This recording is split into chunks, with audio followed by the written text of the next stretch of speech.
కొంతమంది ప్రైవేట్ వ్యక్తులను ఆక్యుపై చేయడానికి ఎన్నో రకాల ప్రయత్నాలు జరిగినాయి.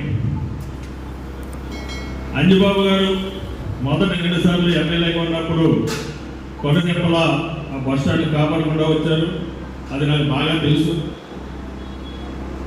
మరి తర్వాత దాన్ని పూర్తిగా ఆక్యుపై చేసే టైంలో మా డిప్యూటీ గారు మూర్తి గారు కూడా పాత బస్ స్టాండ్ టచ్ చేసి 2 టౌన్లో ఉన్నటువంటి ప్రయాణికులకి వివిధ గ్రామాల నుంచి ప్రయాణికులకి అందరికీ కూడా అక్కడ సౌకర్యంగా ఉండే విధంగా మరి చర్యలు తీసుకున్నటువంటి మా ప్రియత పట్టిపోటీ నేను శాసనసభ్యుడిగా వచ్చిన తర్వాత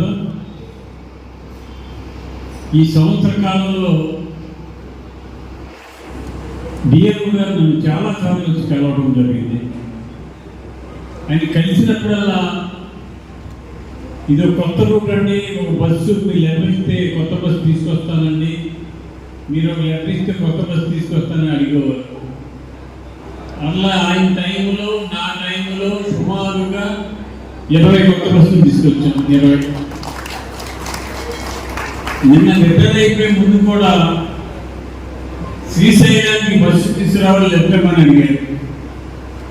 తప్పకుండా మనం బస్సు పెట్టిద్దామని అని చెప్పాను. అంటే ఆయన ఆలోచన ఎప్పుడు కూడా ఈ డిపో బాగుండాలి, ఈ డిపో నుంచి మారుమూల ఉన్న ప్రాంతాలకు కూడా బస్సులు వెళ్ళాలి అనే ఆలోచన తపన తప్పితే 2 ఆలోచన ఆయనకి లేదు.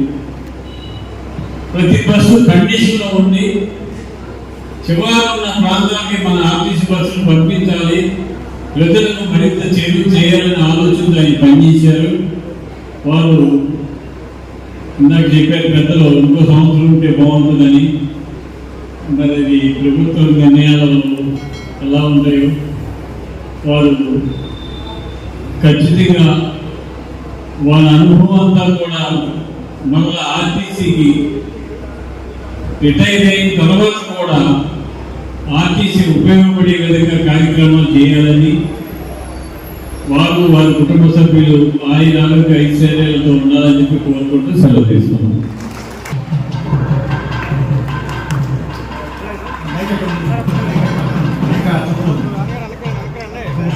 సార్ ఇంకా టైం ఉందండి, బయలుదేరుతారు కాబట్టి ఆయన చంద్రుడు ఒక 100 పోగులాగా వారికి చిరు సత్కారం చేసి బయలుదేరుతున్నారు. వారి యొక్క ఆశీర్వచనం చేసి ఇంకా తర్వాత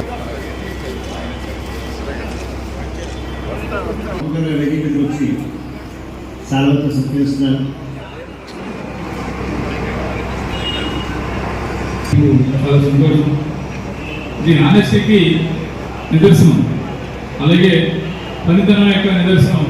మరలా అధికారైనా సరే కావాలని సత్యనారాయణ కావాలని కోరటం మా దిగువన ప్రజలు కోరటం చాలా సంతోషంగా ఉంది. మరి గణపతి గారు ఎమ్మెల్యే గారు వారి యొక్క విఫలం నుండి అలాగే ఆలోచనతో మరి ఆయన్ని మరలా మనం దిగువకు ఉపయోగించుకుంటూ ఈ అవకాశం ఇచ్చినటువంటి దేవరం దిగువ కార్మికులందరికీ అలాగే ఈరోజు సన్మానించిన ఫ్యామిలీ అందరికీ నమస్కారం. ధన్యవాదాలు. డ్రైవర్స్ అసోసియేషన్లో పదవి ఉన్నప్పుడు కూడా అదే ఉత్సాహంతో ఈ కార్యక్రమం కొనసాగడం అనేది మనందరం కూడా ఆనందంగా సంతోషంగా భావించాలి. డాక్టర్ సోమరాజు గారిని డోక్యాన్ని చూసుకున్నాం. మరి సత్యనారాయణమూర్తి గారు ఐపీఎస్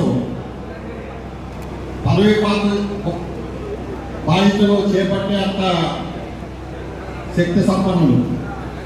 మరి అటువంటిది ఆయన డిపో మేనేజర్గా అందులో భీమవరం నివాస అయ్యింది, భీమవరం డిపో మేనేజర్గా పదవి విరమణ చేయడం అనేది మనందరం కూడా గర్వకారణంగా భావించాలి.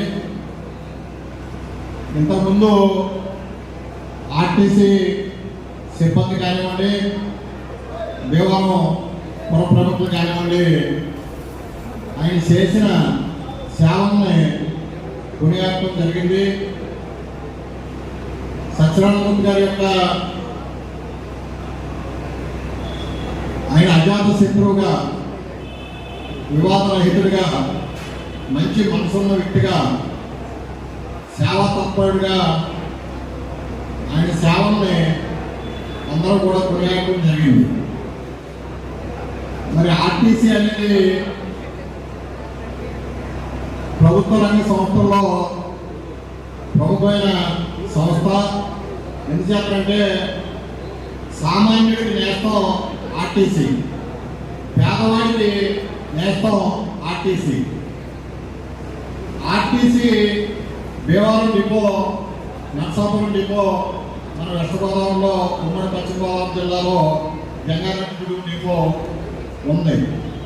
అలాగే రాష్ట్ర వ్యాప్తంగా 130 డిపోలకు పైగా ఈ ఆర్టీసీ డిపోలు ఉన్నాయి. అలాగే 12,000 బస్సులకు పైగా మరి ఈ ఆర్టీసీ రోడ్డు రవాణా సంస్థలో ఉన్నాయి వాహనాలు. 45,000 మందికి పైగా సిబ్బంది ఈ రోడ్డు రవాణా సంస్థలో మరి ప్రభుత్వానికి, ఇటు ప్రజలకి, ఇటు సమాజానికి వారికి నిరంతరం కూడా సేవలు ఉపయోగించడం జరుగుతున్నారు. మరి మొన్న మన సీఎం గారు చంద్రబాబు నాయుడు గారు ఉచిత బస్సు ఆగస్టు 15 నుంచి మహిళలకి ప్రకటించడం జరిగింది. అలాగే ఎలక్ట్రికల్ బస్సుని 1,000కి పైగా కొనుగోలు చేయమని కూడా ఆయన ప్రకటించడం జరిగింది. ఉన్న బస్సుల్ని ఆధునీకరించాలని, ఈ డిపోల్ని ఆధునీకరించాలని, అలాగే సిబ్బంది ప్రయాణికులకి సిబ్బంది సహాయాత్మక కానివ్వండి, ప్రయాణికుల సౌకర్యాత్మక కానివ్వండి, బహుళ ప్రయోజనాలని అందించాలని మరి మన సీఎం గారు చెప్పడం జరిగింది. మరి ఇంతకు ముందు నేను ఆయనలో చూశాను, మానవత్వం మూర్తి వేస్తే సత్యనారాయణమూర్తి గారు, కర్తవ్యం కలిగితే సత్యనారాయణమూర్తి గారు, చైతన్యం సిగిరిస్తే మన సత్యనారాయణమూర్తి గారు. ఎందుకంటే పేదవాడికి నేస్తాం ఆర్టీసీ, సామాన్యుడికి నేస్తాం ఆర్టీసీ. అలాగే సత్యనారాయణమూర్తి గారు కూడా పేదవాడికి, సామాన్యుడికి నేస్తంగా మరి ఆయన ఉద్యోగ సేవల్ని కొనసాగించడం జరిగింది. మరి ఆయన చూస్తే సిబిఐ ఆఫీసర్ జేడీ లక్ష్మీనారాయణగా ఉన్నాడు. జేడీ లక్ష్మీనారాయణగా ఉన్నాడు. ఎందుకంటే ఆర్టీసీ కార్మికుల గురించి, సిబ్బంది గురించి చెప్పాలి. ఎందుకంటే సూర్యుడు